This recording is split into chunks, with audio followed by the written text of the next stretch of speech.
Fondation Jean Jaurès. Penser pour agir. Antoine Delaporte, bonjour. On se retrouve évidemment suite au scrutin européen du 9 juin dernier. Et là, nous allons parler ensemble, évidemment, focaliser sur l'Espagne. Alors, Antoine, première question classique, tu nous donner et analyser les résultats au niveau donc espagnol et plus en détail peut-être le taux de participation, les résultats, le rapport de force entre la droite et la gauche et au sein des deux blocs, aussi en nombre de sièges. Et enfin voilà, Antoine, dis-nous tout sur les élections européennes en Espagne. Alors bonjour Alexandre, pour commencer peut-être par le chiffre le plus simple, donc le taux de participation. En Espagne, il a atteint 49,2% des inscrits, donc quasiment la moitié des 35 millions d'électeurs. C'est un chiffre qui est en nette baisse par rapport à 2019 puisqu'il est en recul de près de 11 points de pourcentage. Mais il faut bien avoir en tête que en 2019, ces élections européennes étaient couplées aux élections municipales et régionales qui avaient donc donné un boost de participation. En fait, on est sur l'un des meilleurs taux de participation puisqu'il faut remonter à 1994 pour trouver un taux de participation à peu près semblable. Donc la participation est faible, mais dans un contexte d'élection européenne, si on exclut les scrutins qui étaient connectés au régional et au municipal, donc 99 et 2019, eh bien c'est l'un des meilleurs taux de participation. Si on prend les résultats de manière un peu brute, on va dire, la victoire revient au Parti populaire, le principal parti de l'opposition, parti de la droite libérale et conservatrice d'Alberto Núñez Feijóo, avec un peu plus de 34% des voix, ce qui lui donne 22 sièges de députés européens sur 61, ce qui en fait l'une des principales délégations du groupe du Parti populaire européen avec la CDU allemande. Arrive ensuite deuxième le Parti socialiste ouvrier espagnol, le PSOE du président du gouvernement Pedro Sánchez, avec environ 30% des voix et 20 députés européens, ce qui fait du PSOE la plus forte délégation du groupe SED au Parlement européen. Ensuite arrive troisième Vox, le parti d'extrême droite, avec un peu moins de 10%, 9,6% des voix, ce qui est un résultat en augmentation par rapport aux dernières élections. Vox, donc, qui fait élire, pour le coup, j'arrive pas à me... Voilà, 6 députés européens avec effectivement 9,6% des voix. Arrive ensuite, je fais vraiment les listes qui ont des sièges et puis ensuite on traitera par agrégation idéologique. La quatrième liste, c'est un peu une des premières surprises, c'est une liste qui s'appelle Ahora Repúblicas, donc des républiques maintenant, des républiques tout de suite. C'est une liste en fait qui agrège. C'est une coalition de plusieurs partis souverainistes ou nationalistes ou indépendantistes de gauche, à savoir ERC, donc les indépendantistes catalans, et EH Bildu, les souverainistes indépendantistes basques, et puis le BNG, donc les nationalistes de gauche de Galice. Arrive en cinquième Sumar, la liste portée, donc proposée par Yolanda Díaz, la ministre du Travail, avec un résultat très faible, 4,6%. Ahora Repúblicas, pardon, j'ai oublié de le dire, donc les indépendantistes, c'était 4,9% et 3 députés. Sumar, 4,6%, 3 députés. Sumar qui est suivi de très près par le trublion de ces élections, une liste qui s'appelle en espagnol Se acabó la fiesta, donc ça veut dire la fête est finie, qui était portée par Albice Pérez, qui se prétend journaliste, mais qui est en fait une espèce d'influenceur complotiste, d'extrême droite, populiste, etc., qui a quand même réussi à réunir 4,6% des voix, c'est-à-dire plus de 800 000 voix, alors qu'il n'a eu quasiment aucune projection médiatique. C'est quelqu'un qui est très présent, très influent, notamment sur les réseaux sociaux. Il a une chaîne Telegram avec près de 500 000 abonnés. Il a diffusé un nombre de fake news absolument impressionnant. Il a de très nombreux procès en diffamation qui sont en cours, et c'est d'ailleurs la raison de sa candidature, parce qu'il voulait pouvoir bénéficier de l'immunité parlementaire, avec un espèce de discours vraiment très anti-système, et c'est d'ailleurs, il a piqué des voix chez Vox. C'est pour ça que Vox n'est pas aussi haut qu'il aurait espéré, puisque Albice Pérez a présenté Vox comme désormais faisant partie de l'élite et du système, puisque Vox participe à des gouvernements avec le Parti populaire. Derrière Se acabó la fiesta, on trouve Podemos, Alors Podemos qui est en mauvaise santé puisque Podemos fait 3,3% et donc ne fait élire que 2 députés, mais c'est quand même un petit retour en grâce de Podemos qui avait choisi comme tête de liste une figure très clivante dans la société, l'ancienne ministre de l'égalité Irene Montero. Et donc Podemos a réussi à retrouver un peu d'espace politique avec une campagne extrêmement ciblée sur un peu, on peut comparer avec celle de la France insoumise ici en France, puisque c'était une campagne qui était extrêmement axée sur la question de la guerre à Gaza, de la dénonciation d'un génocide israélien, d'une tiédeur dans la réaction de la communauté internationale et notamment du gouvernement espagnol. Donc il y a eu un petit succès de cette campagne-là. Et puis enfin, il reste deux listes plutôt. Alors la liste de Junts, le parti de Carles Puigdemont, qui a rassemblé 2,6% des voix et un seul député. C'est un gros recul pour Junts, qui avait eu 3 députés la dernière fois, mais cette fois-ci, c'était pas Carles Puigdemont qui était tête de liste, puisqu'il s'était présenté aux élections en Catalogne. Et donc on voit bien que quand c'est pas Carles Puigdemont qui est sur les affiches et qui vient conduire la campagne avec son discours de martyr de la cause indépendantiste, eh bien, ça a du mal à mobiliser l'électorat cœur de cible qu'il vise.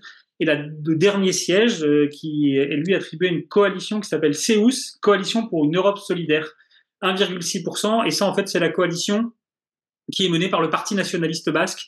Donc, c'est plutôt des partis territoriaux, régionalistes, nationalistes, du centre, de centre-droit. Les principaux partis qui la forment, c'est le Parti nationaliste basque et la coalition canarienne, donc le Parti nationaliste des îles Canaries. Donc ça, c'est si on fait le tableau du premier au dernier. Ça veut dire qu'on a globalement un bloc de droite et d'extrême droite, Parti populaire, Vox et Se acabó la fiesta, qui tourne aux environs de 48% des voix, ce qui est un résultat extrêmement élevé, qui montre à la fois que la polarisation gauche-droite, elle penche plus vers la droite aujourd'hui. Alors, on a eu une campagne qui a été très marquée, notamment par les débats autour de la loi d'amnistie des indépendantistes catalans, puisque la loi a été votée quelques jours définitivement par le Parlement, quelques jours avant les élections européennes, et puis aussi toujours marquée par les affaires, les affaires politico-financières autour du PSOE, et notamment, on en avait parlé la dernière fois, ou l'avant-dernière fois, je ne sais plus, de l'épouse de Pedro Sánchez, Begoña Gómez, qui est toujours mise en cause par la justice. Mais on voit que ça n'a pas non plus profité de manière massive au Parti populaire, parce que le Parti populaire fait 34%, c'est un excellent résultat, mais il est globalement dans son étiage maximum qu'il a depuis une dizaine d'années. Donc il n'arrive toujours pas à percer son plafond de verre, parce qu'il y a un électorat de droite extrêmement radicalisé, qui adhère à des thèses complotistes ou à des discours anxiogènes, notamment sur la question de l'immigration, la question dite du grand remplacement, la question de la fermeture des frontières, la question également que Pedro Sánchez serait en train de mettre en place une dictature, qu'il voudrait faire tomber le roi, qu'il refuserait de rendre le pouvoir, qu'il voudrait contrôler toutes les institutions et tout l'État, et ce discours-là, il infuse dans la société, et c'est ça qui explique que sur les 48% du bloc de droite et d'extrême droite, on a quasiment 14 à 15% qui vont chez Vox et chez Se acabó la fiesta. Le Parti socialiste résiste bien, avec près de 30% des voix, je le disais, mais cette résistance, elle se fait au détriment de Sumar. J'ai parlé du mauvais résultat de Sumar, vraiment 3 députés, moins de 5% des voix, arrivé derrière la coalition des indépendantistes et souverainistes locaux. C'est vraiment un échec cuisant pour Sumar, qui avait en plus comme tête de liste une personne très engagée sur les droits des réfugiés. Donc on a bien vu que Sumar, dans cette campagne, n'a pas réussi à exister, sauf qu'il y a déjà eu des mauvais résultats en Catalogne, il y a eu des mauvais résultats au Pays Basque, il y a eu une déroute en race campagne en Galice. Donc en fait, Sumar, à part les élections les législatives de 2023, n'arrive pas à exister dans le paysage politique et dans le paysage politique à gauche, ce qui a généré une situation, une décision assez radicale de Yolanda Díaz. Elle a démissionné de son poste de coordinatrice de Sumar, donc de chef de file du parti. Elle reste ministre du Travail. Il faut savoir qu'elle avait été élue à ce poste lors d'un congrès fondateur il y a seulement 3 mois. Donc c'est vraiment la prise de conscience d'un échec de ce projet politique. Le projet est en train de se restructurer, mais comme c'est un projet qui agrège aussi beaucoup de partis, notamment la gauche unie au niveau national et puis plein de partis locaux dans la région de Valence, dans la région de Madrid, le projet est en train de se restructurer pour finalement réduire le rôle de Sumar, qui avait un peu un rôle de chapeau autour de tous ces partis, et finalement pour reconstituer plutôt une forme de front commun très large, mais où tous les partis seraient un peu à égalité et où Yolanda Díaz serait une sorte de chef de file politique, mais sans rôle interne réellement de structuration du parti. Donc on est sur les partis de gauche, si on prend le PSOE, Ahora Republicas, donc les indépendantistes, même si c'est un peu compliqué parce qu'ils sont de gauche, mais ils sont aussi indépendantistes. Mais si on les compte dedans, on est aux alentours, avec Podemos aussi, de quelque chose comme 42-43%. Donc on voit qu'il y a quand même une domination des forces de droite. Si on y rajoute à ce bloc-là les partis indépendantistes, donc Junts et puis la coalition pour une Europe solidaire, on est plutôt aux alentours de 45-46, ce qui veut dire qu'on est quasi à égalité entre le bloc de droite et le bloc d'investiture de Pedro Sanchez, mais la différence, c'est que le bloc d'investiture de Pedro Sanchez part un peu dans tous les sens, là où les partis de droite pourraient, s'ils avaient une majorité au Parlement, arriveraient globalement à gouverner, à se structurer ensemble, alors que la majorité de Pedro Sanchez reste aujourd'hui encore extrêmement hétéroclite et, à part la loi d'amnistie, n'a quasiment pas de bilan à présenter. Merci Antoine. Avant d'aborder au niveau des principales régions espagnoles, juste pour nous savoir, donc j'ai l'impression qu'il n'y a pas de seuil pour obtenir des sièges, vu que... Non, effectivement, le mode de scrutin, c'est la proportionnelle qu'on appelle la proportionnelle d'Hondt. Donc c'est un système de calcul un peu spécifique, c'est une proportionnelle qui favorise en fait les listes arrivées en tête, parce qu'il y a un système de division des voix, mais il n'y a effectivement pas de seuil. Il faut juste, oui, voilà, il y a pas de seuil. En fait, il faut faire le nombre de. C'est vraiment une division très simple. Effectivement, normalement, par exemple, dans plusieurs élections en Espagne, le seuil est souvent fixé à 3%, mais ici, effectivement, pour les européennes, il n'y en a pas, ce qui explique que depuis longtemps, l'Espagne est en capacité d'envoyer des députés nationalistes ou régionalistes, puisqu'ils font des très bons scores dans leur région, et nationalement, en additionné, ça fait un résultat qui permet effectivement d'avoir des parlementaires. Et deuxième point, avant de venir donc aux régions, c'est la disparition définitive de Ciudadanos. Effectivement, c'est vrai que je n'ai même pas cité Ciudadanos parce qu'on n'y pense plus. Ciudadanos, ça fait 0,7% des voix. On rigole souvent en France en disant que le parti animaliste avec sa tête de chat est capable de faire de meilleurs résultats que certains partis. Et ben en Espagne, il y a aussi un parti animaliste qui s'appelle le PACMA, et le PACMA a fait 0,8% des voix. Donc le PACMA a eu plus de voix que Ciudadanos, qui a donc définitivement disparu. Et comme Ciudadanos avait déjà disparu du Parlement catalan, il n'existe plus aujourd'hui en Espagne un seul parlementaire issu de ce parti, qui avait quand même obtenu près de 12% des voix et 8 députés aux élections de 2019. Donc c'est vraiment le point final d'une mort qui n'a que trop duré, et aujourd'hui c'est vraiment on voit que son l'électorat de Ciudadanos a vraiment été complètement réaspiré par le Parti populaire, et que au moins le Parti populaire n'a plus de concurrence sur ce credo libéral, antinationaliste territorial, on va dire. Maintenant, il a toujours de la concurrence sur le discours centraliste, ultra-conservateur, post-franquiste, etc. Ça existe toujours, mais en revanche, effectivement, le Parti populaire a définitivement éliminé la concurrence de Ciudadanos.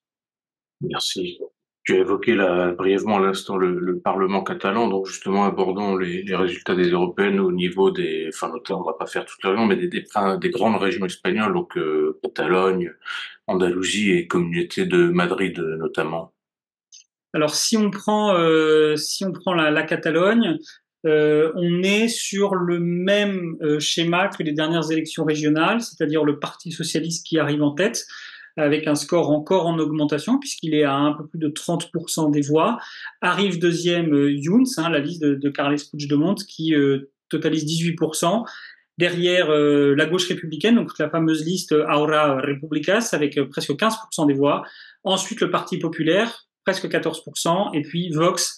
Et enfin, derrière, donc Vox fait 6,2%, et ce qui est important de constater, c'est que Podemos, qui n'était pas candidat aux élections en Catalogne, cette fois-ci donc avait forcément une liste, parce que la liste se vote sur toute la région, sur tout le territoire national.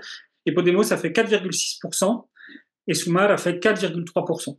Donc, ça veut dire que la Catalogne a donné un peu plus de voix à Podemos qu'à Sumar dans la guerre entre guillemets que se livrent ces deux partis sur l'espace de la gauche radicale, du moins à la gauche du PSOE.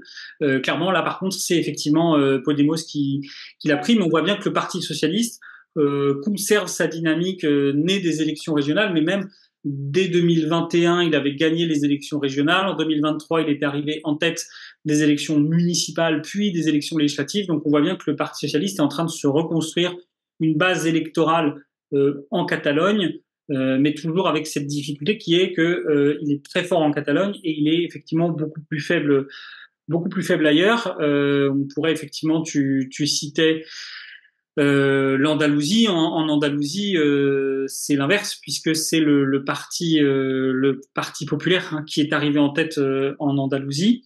Faut savoir que l'Andalousie a été, on le sait, pendant des années et des années, pendant plus de 40 ans, ça a été le bastion inexpugnable du Parti socialiste, de la social-démocratie. C'est de là qu'il s'est reconstruit pour partir à la conquête de l'Espagne en 1982.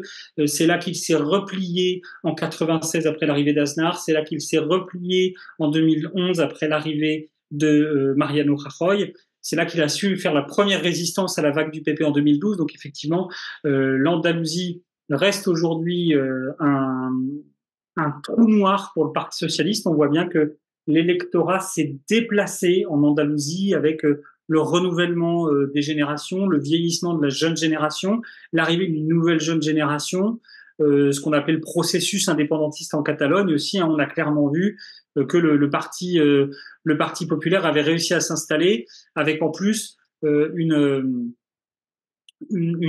dire, une installation toujours plus forte du président de la région, Juan Manuel Moreno, du Parti populaire, qui, tout en menant une politique de droite libérale assez classique, de baisse de la fiscalité, de privatisation des services publics, etc., se présente comme un espèce de modéré, défenseur de l'unité de l'Espagne, bon gestionnaire, un peu la stratégie qu'avait Alberto Núñez Feijóo en Galice.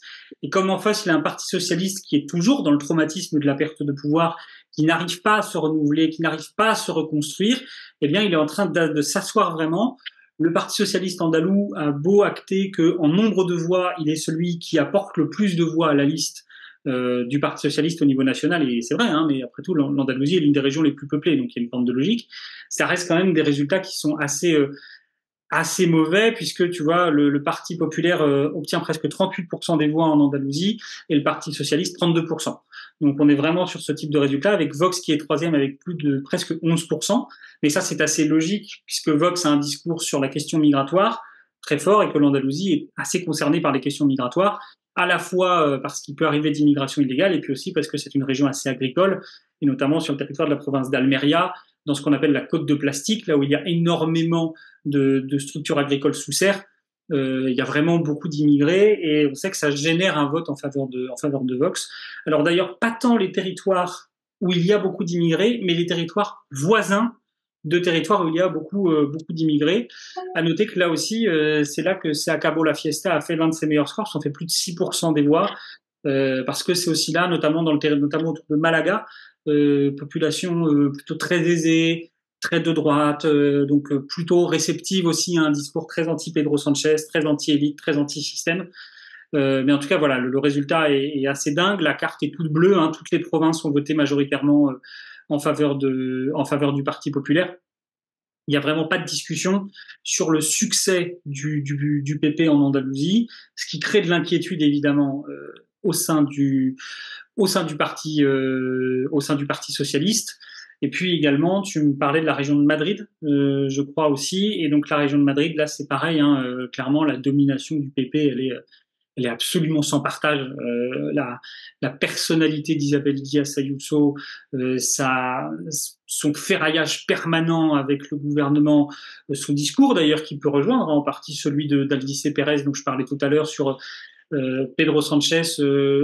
À Isabel Díaz Ayuso avait déclaré un jour: Pedro Sanchez veut instituer une république fédérale laïque plurinationale, donc c'est-à-dire abandonner le roi, donner à toutes les régions un niveau d'autonomie absolument incroyable et renoncer à la tradition judéo-chrétienne. Donc on est vraiment sur un discours très très virulent vis-à-vis du Parti socialiste, avec un Parti socialiste dans la région de Madrid qui est en plus fatigué. Il a perdu le pouvoir dans la région il y a plus de 20 ans maintenant.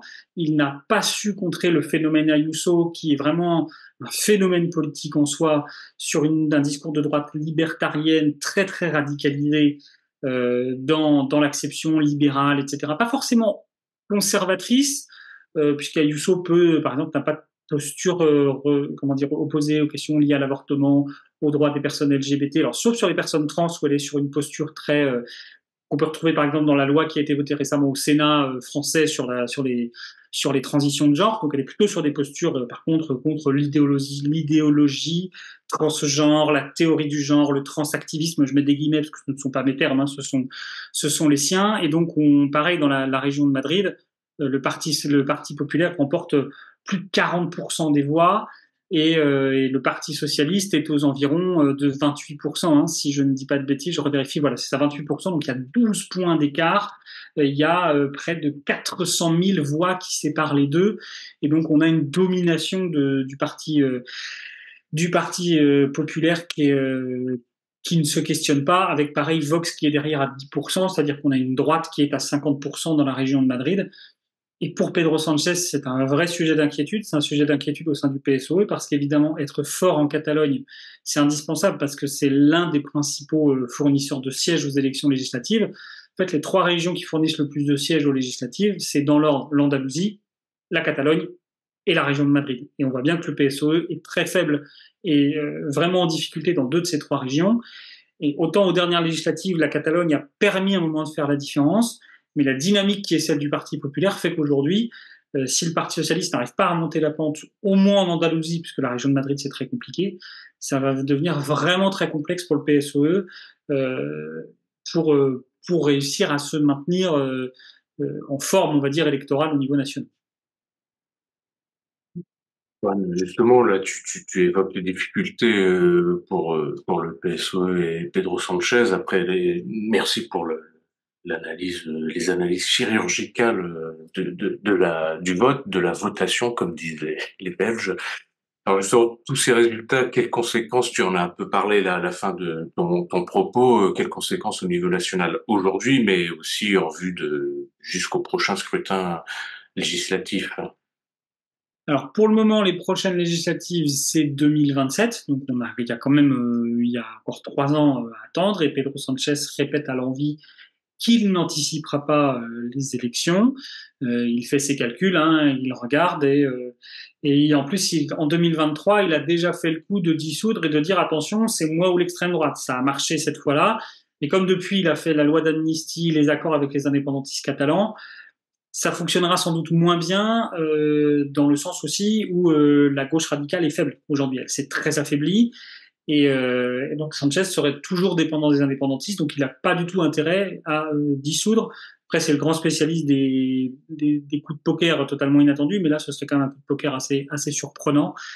Surtout que là, en plus, il n'a pas trop d'intérêt parce qu'il y a un jeu européen qui se met en place où il va essayer de placer notamment donc sa tête de liste pour les européennes, donc Teresa Ribera a un poste très en vue à la Commission européenne sur les questions climatiques et énergétiques, c'est vraiment son objectif.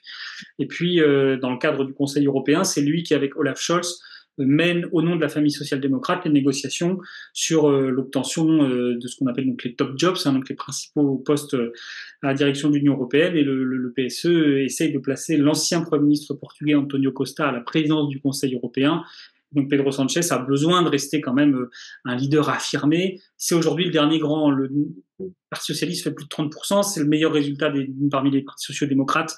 Donc il a besoin de rester quand même, et c'est le dernier grand chef de gouvernement social-démocrate à peu près stable, puisque Olaf Scholz est en difficulté beaucoup plus forte, et les résultats ont été très clairs sur ce point-là. Donc pour le moment, on n'est pas sur cet objectif-là. Évidemment, le Parti populaire, lui, au lendemain de l'élection, disait à Pedro Sanchez, bah bien, regardez donc ce qu'a fait Emmanuel Macron en France, vous devez faire la même chose parce que vous avez perdu. L'écart n'est quand même pas le même, hein. On parle de 4, c'est un écart qui est réel, hein, 4 points d'écart de députés européens, mais on n'est pas sur les mêmes écarts entre la liste de Jordan Bardella et la liste de Valérie Ayé, on n'est pas du tout sur ce niveau-là. Pour le moment, au niveau national, Pedro Sanchez va chercher à reprendre la main, comme il le fait toujours quand il est acculé. Donc là, il a tenté de lancer quelque chose sur un sujet qui change pas grand-chose au quotidien des Espagnols, mais dont j'ai déjà parlé plusieurs fois ici, qui est le blocage du renouvellement du Conseil de la magistrature, où il essaie de forcer la main du Parti populaire, et ça pourrait peut-être enfin se débloquer après plus de 5 ans et demi de blocage. Il va essayer ensuite de reprendre la main, a priori, sur les questions sociales, etc. Et puis là, surtout, il a besoin de réussir quelque chose. C'est pas vraiment au niveau national, c'est au niveau régional, c'est au niveau catalan, puisqu'on entre dans la phase d'investiture du futur chef de l'exécutif, du futur président de la région de Catalogne. Et donc là, Sanchez doit vraiment réussir à pousser son candidat Salvador Illa et donc à trouver un terrain d'entente avec les indépendantistes catalans, notamment de la gauche républicaine, sur la question du financement du budget de la région pour obtenir leur soutien et obtenir un président de la région de Catalogne socialiste, ce qui serait une vraie victoire politique après les résultats électoraux. Pour le reste, évidemment, au niveau national, les conséquences restent limitées puisqu'il n'y a pas de dissolution, il n'y a pas une victoire éclatante du Parti populaire. Le Parti populaire, évidemment, revendique cette victoire et dit que c'est une victoire de plus d'Alberto Núñez Feijóo. Et c'est vrai que Feijóo avait gagné les législatives de 2023, mais c'est une victoire sur un scrutin national qui est réel, mais dont le Parti populaire, en réalité, ne peut pas fondamentalement faire grand-chose, puisqu'il sera puissant au sein du groupe du PPE, mais les arcanes bruxelloises ne sont pas les arcanes madrilènes, et donc ça aura forcément un peu moins de conséquences. La seule, effectivement, inconnue, c'est que va faire Alvise Pérez et que va faire Se Acabó la Fiesta de ces 800 000 voix qui adhèrent à des thèses effectivement complotistes, fake news, etc. C'est plutôt peut-être là où se pose réellement la question. Et puis j'ai parlé évidemment de Sumar qui va devoir se réorganiser avec le départ de sa chef de file et puis surtout cette faiblesse de la gauche radicale qui est un handicap pour le PSOE, parce qu'en fait le PSOE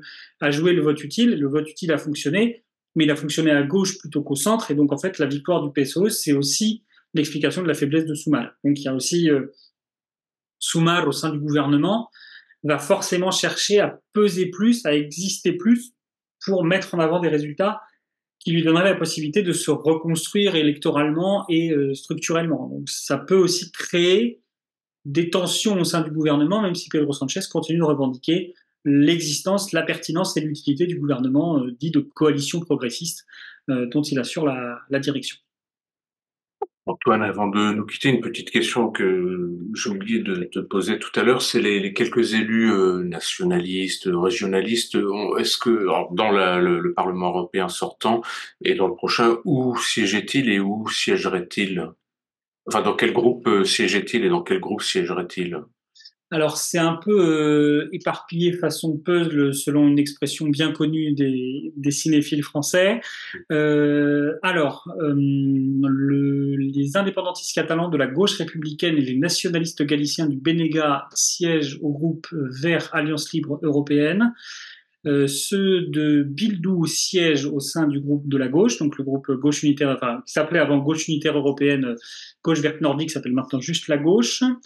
Junts siégeait chez les non-inscrits parce que c'est un parti plutôt de tendance libérale, mais indépendantiste, et donc pas forcément très apprécié du groupe Renew et du parti ADLE. Et puis le parti nationaliste basque, qui est donc un député, siégeait au groupe Renew, puisqu'il est membre du PDE, le Parti démocrate européen.